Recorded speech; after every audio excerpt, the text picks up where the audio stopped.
हामिल कराम और मेरे तालिब साथियों, अस्सलाम वालेकुम।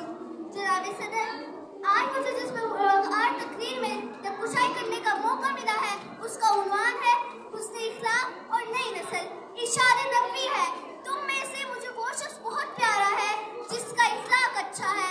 हाँ, तकरीर महफिल, जैसा कि आपको पता है कि अच्छा इखलाक किसी भी कौम की तरक्की और जिंदगी में अहम किरदार अदा करता है, हुआ वो किसी भी मजहब से ताल्लुक रखता हो, क्योंकि जिस माशरे में झूठ, बदअखलाकी और बदयानगी जैसी बुराइयां आम हो जाए वो माशरा सफाई हस्ती से मिट जाता है, क्योंकि दुनिया में वही कौमें तरक्की पाती हैं जो इखलाक और किरदार की हामिल होती हैं। शायर ने क्या खूब कहा है, हम लोग तो इखलाक भी रखाते हैं साहिल, हम लोग तो इखलाक भी रखाते हैं साहिल, रद्दी के इस चेर में आदाब पड़े थे हासिल महफिल। जैसा कि आपको पता है कि दौरे हासिल में जदीद इजाज़ात की वजह से नई नस्ल इखलाकियात और तहजीब से दूर होती जा रही है। ये हमारे साथ